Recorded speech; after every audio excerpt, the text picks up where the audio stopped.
Hey guys, beautiful day out today after the heat wave that we had here in Toronto for the last week pretty much. Today's been one of the first days that I could actually get out and feel a nice cool breeze. Still about 30 degrees out, but hey, that's a lot more bearable than 42. So I think my topic for today, it's not really going to be bike related. I'll talk a little bit about video games. Been some interesting developments going on in the gaming industry lately. A lot of debate with some of the policies, some of the methods that the developers are using now to distribute their media and their games. I think it was just yesterday Nintendo officially announced the new 3DS XL, which is their new 90% larger 6-inch screen version of the 3DS. I think we all knew that an XL version was coming, but holy crap, is that ever huge.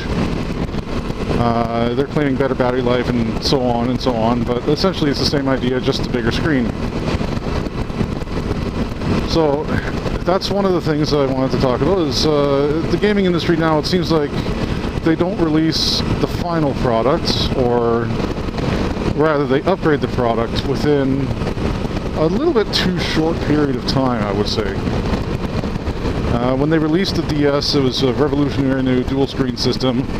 They came out with eventually the DS Lite to make it a little smaller, then the DSi with a bit of a larger screen and some more features, and then the DSi XL. You know where I'm going with this.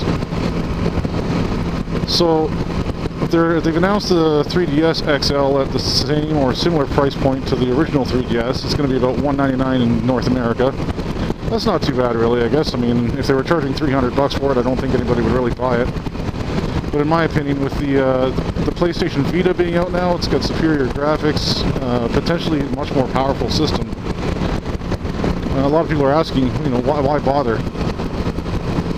Well, when it comes to hardware, you can pretty much guarantee nowadays that there's always going to be something put out there. They're always going to have a little upgrade, whether it's a bigger screen, faster processor, better graphics, or in the 3DS's case, they had like a right analog stick add-on, which I guess they're going to have to make a new version of that now for the new 3DS, since they chose not to integrate that into the new system either. On the topic of the actual games, now this is where I get pissed off. I'm sure many of you that are into gaming, you've probably bought some of the hot titles that have come out over the last few years. Myself, I wound up buying into, you know, Street Fighter 4 and Mortal Kombat and Marvel vs. Capcom 3, some of the big titles. And sure enough, you know, should have known better, should have waited, because all three of those titles wound up coming out with upgraded extra content or extra characters, blah blah blah. And the thing is, they weren't even really all that long after the original releases. Now again, like I said, you should pretty much expect it with games like that, because, well, look at Street Fighter 2. It had, what, maybe a dozen different versions all in all? But here's the thing. They're not just releasing updated versions of these games anymore. Now they're releasing them with DLC, downloadable content. Cool idea, right? If you wanted to download a couple of extra costumes or add some characters or whatever, you have that option. Alright, that in itself, I don't mind it so much. But the big problem now is that companies like Capcom and EA Games and all these assholes, if you ask me, they're releasing the games with the DLC already in existence. What was it? The Tekken Cross Street Fighter, or Street Fighter Cross Tekken, whichever one it was called there. They put that out with a number of downloadable content characters that you can unlock, and you had to pay extra for them. But the catch is, they were already on the disc. From the time they released the game, those characters already existed. They already knew that they were going to be putting them out there, but they chose to make you pay extra for it after having to pay full price for the game to begin with. That's ridiculous. I think that is a bullshit way to market a game. If you're going to put out a software title, whether it's a game or a program and an app, put the full content out there to begin with. You don't sell somebody something that's a partial product and then pretty much force them to have to pay more to unlock features or to unlock characters that you know damn well are already there in the game. That's a ridiculous, ridiculous way of making extra money. And okay, sure enough, yeah, they want to make money. That's fair. It's a business. But I don't agree with that at all.